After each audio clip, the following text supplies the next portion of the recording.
right, so today we are once again gathering to talk about the book Make Dollars and Cents. Today we have another special guest, Jocelyn Mathis. Say hello, Jocelyn. Hi. All right, so today we're going to go through day 12, late fees. Why? Okay, so that's the title of today's day or chapter, however you want to look at it. And basically, this one was the focus of it was the mindset of people that don't want to pay their bills, don't want to pay their bills on time, or paying a little bit on the bill, just to keep some money. So that's a mindset. That's a mindset, right? Because the people that pay their bills on time, that pay them in full, that refuse to pay a late fee, that is also a mindset. So that's what we're here talking about today.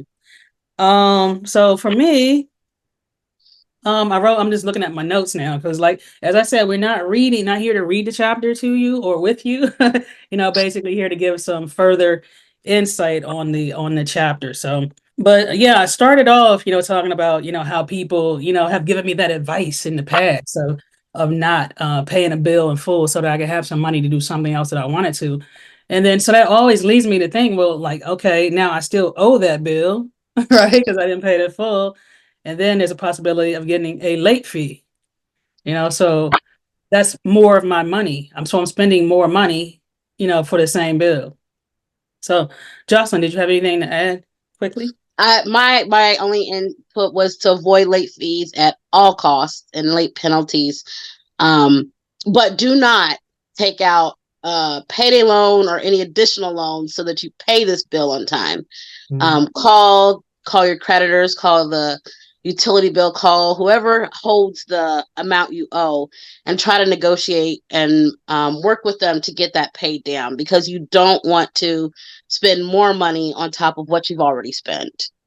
Okay. And that's good that you brought up that payday loans too, because that is something that a lot of people resort to once again, um, costing you more money to Mm-hmm. pay the same bills over and over. But also in this day, I also address that point too of sometimes you may not have the money, so but then, you gotta call, you gotta talk to the people. You can't just let that, fly because that late fee is going to continue to accrue. So you don't want to spend more money than you have to on one bill. You know what it is, pay that much, no more, no less, right? We don't want to give away money. All right. And then I was looking at some things that lead to, this not paying the bill. It could be a lack of skills, it could be a lack of knowledge. But then main thing is organization. Organization. People not being organized, so you lose the bill. Uh, it comes in your email or comes in the mail, however you receive your bills, and you don't check your emails. You don't check your mail. But once Yep. again, that's a mindset. That's a mindset. Okay, you always have some business to be taken care of. Okay, always have some business to be taken care of. I So have a I'm sorry. Go ahead. I have a note about paperless billing. If it's not for you, don't sign up for it. I don't Okay. care how much they say, well, we'll give you 4% off. We'll give you, 0.2% off. That doesn't really amount to anything if you're not going to remember to check the email to follow up with the paperless billing. If you need that paper to come in the mail to you every month or every quarter to remind you to pay that bill, get that reminder. There's absolutely nothing wrong with getting that physical reminder. Hey, I have this commitment to make.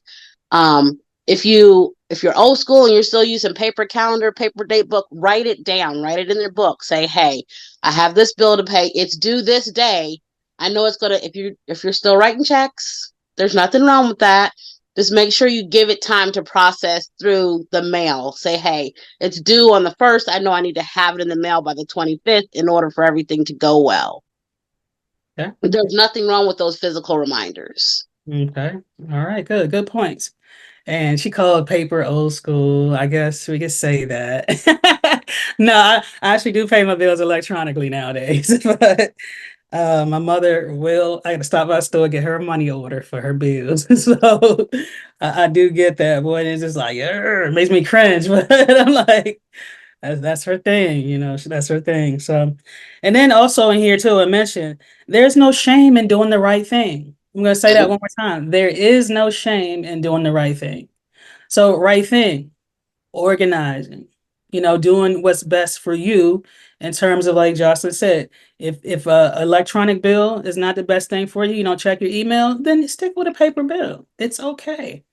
Because you can take that paper bill and still go online and pay the bill, or if you want to write a check, then you're gonna have to send it a few days early for the check to get there on time. But I do know that a lot of companies too give a grace period, and within a day or two before they start charging you that late fee. So, but those are things you have to look into. That's the other thing. No, there's no shame in doing the right thing. You have to look into it. There's always business to take care of. Okay.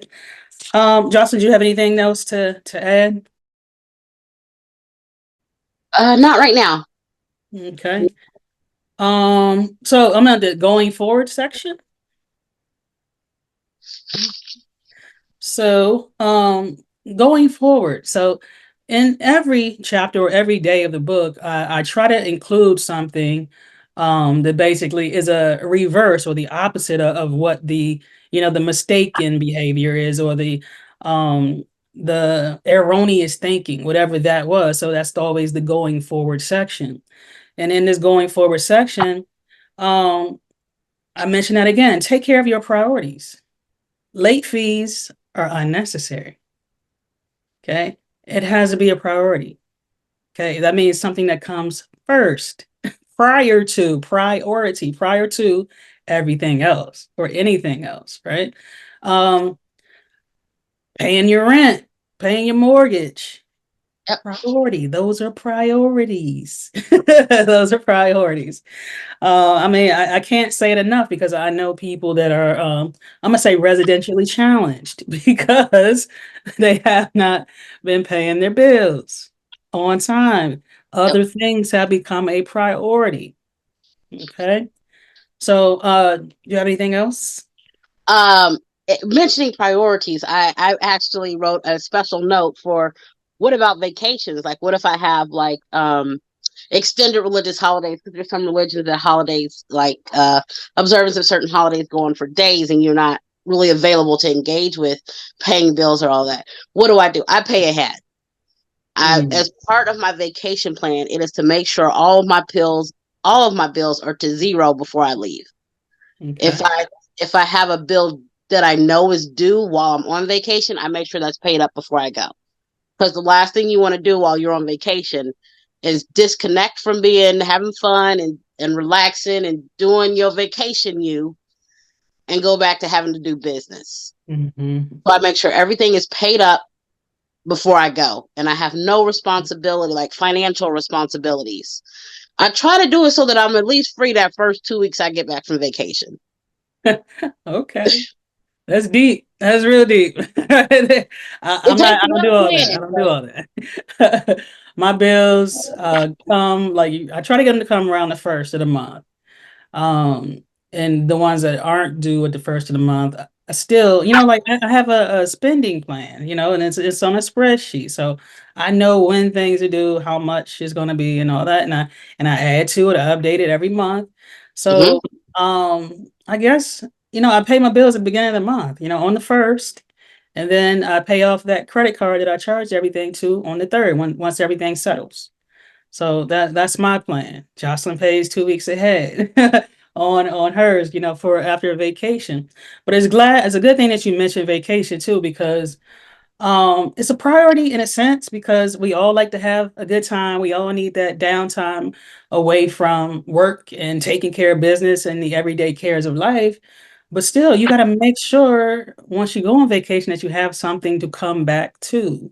Home. Yes. Home, paying bills, Indoor plumbing. like that's important. You don't want to come off vacation and then, the eviction notice is on your door. That Mm, just doesn't make sense. We're trying to do things that make sense. Okay, make dollars and cents. So you want to make sure you take care of those things. And we mentioned setting up payment arrangements with the companies.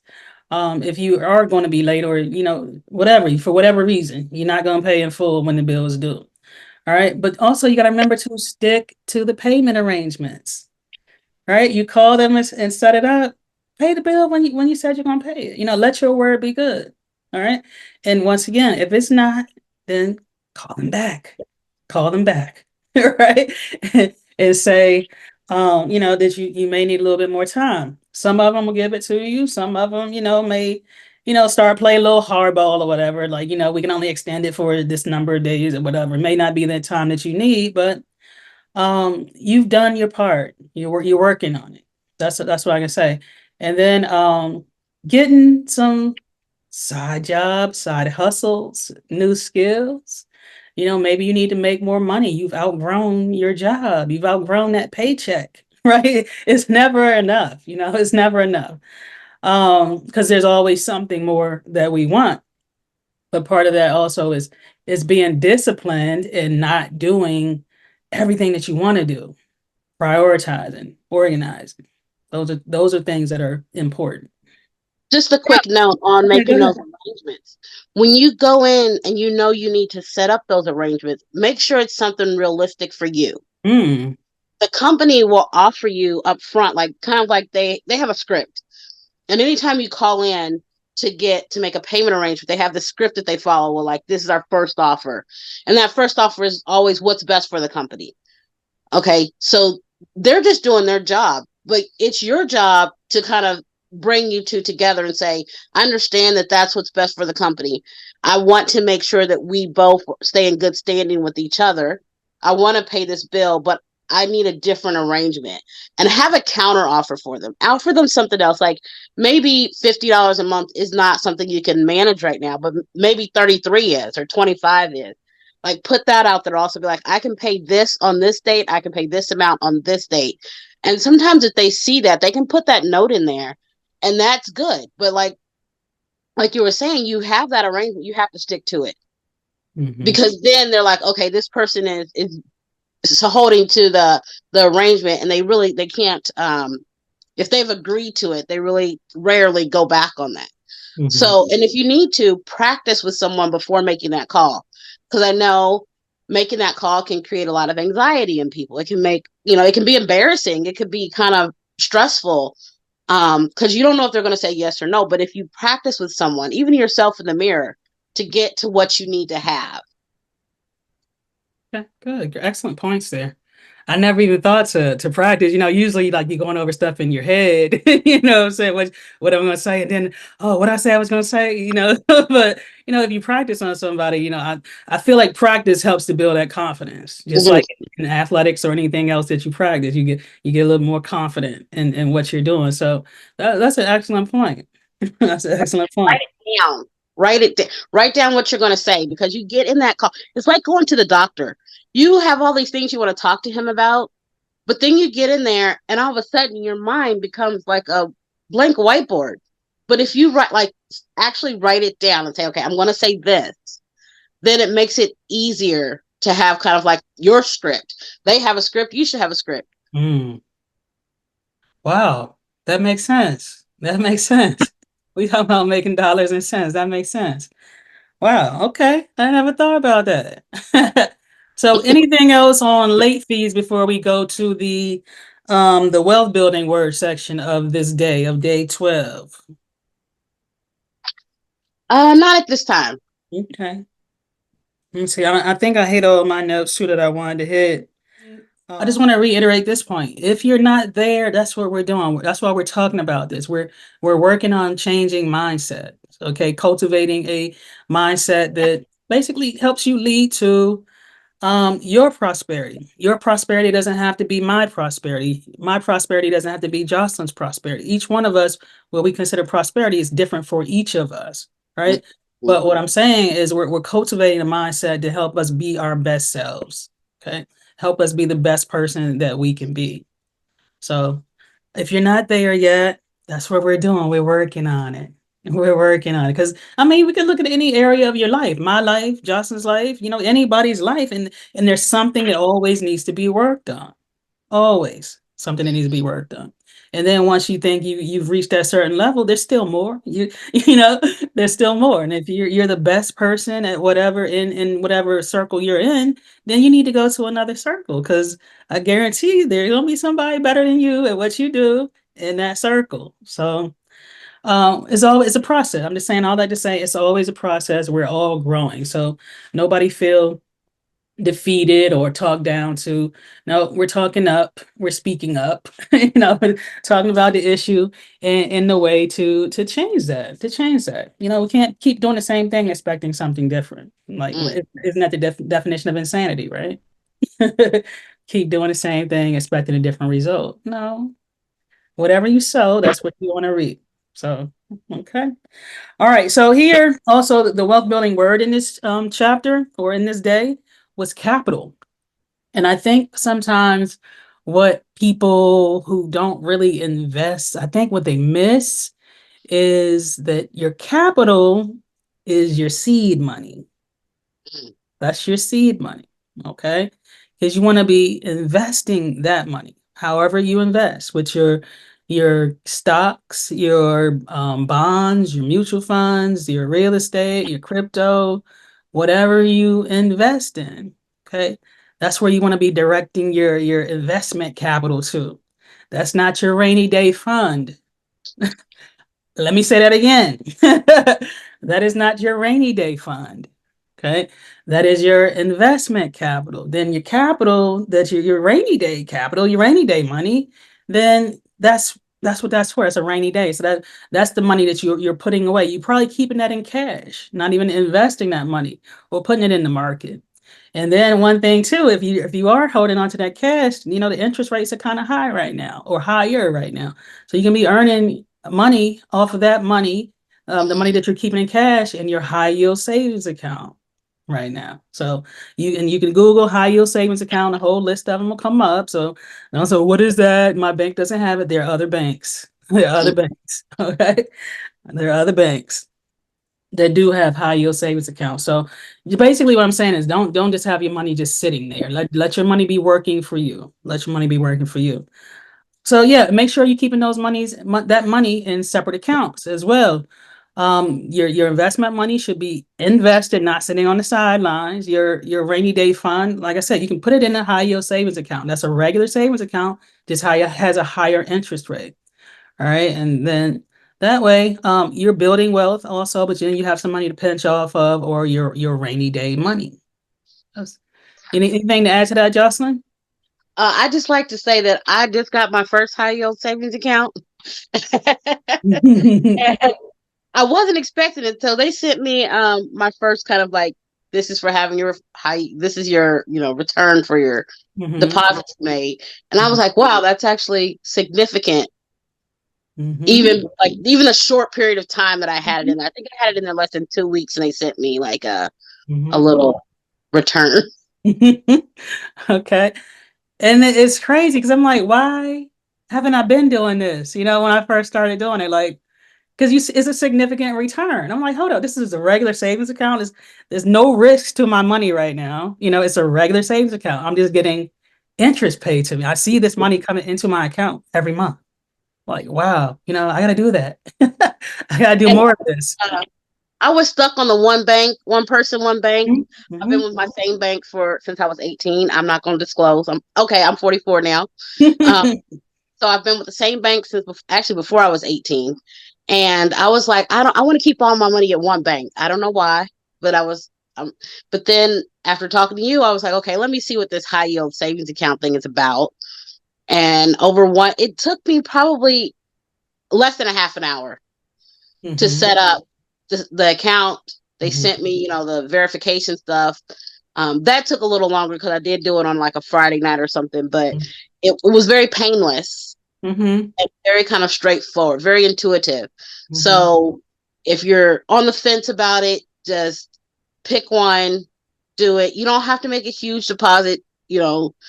What I never give away. So going with a new bank that I'd never been into or had any encounters with, I was like, okay, how much would I be willing to give someone Mhm.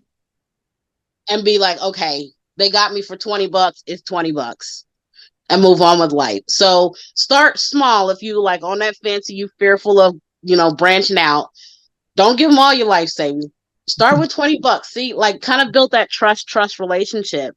And then over time you'll start giving them more because you'll get more. Mm-hmm.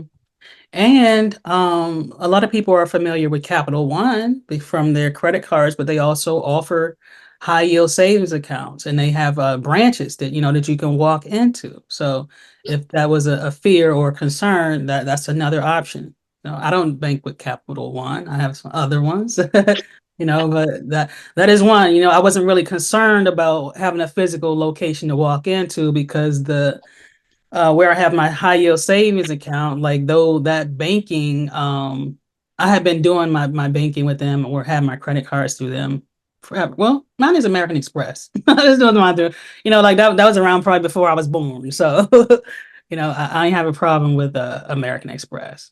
Okay. All right. Anything else to add, Jocelyn, before we wrap up day 12? I think that's all my notes for day 12. Okay. All right. Well, Jen, just to recap quickly, day 12 was what paying late fees. Why? Why? Why are we paying late fees? We're giving away our money. So we don't want to give away our money. We want to be responsible and take action ahead of time before the bill is due even, or if you're going to pay it late, call them and make a payment arrangement, you know. And then making paying your bills a priority, make getting new skills a priority. Okay, make doing some research on a high yield savings account a priority because that's basically free money coming in. If you're gonna have your money sitting in the bank, you might as well be rewarded for that. Okay. And that's it. It's all about a mindset. You want something different, do something different. Same thing has gotten you what you have. Same thing has gotten you the same thing. All right. Do something different. So that's day 12. Woo.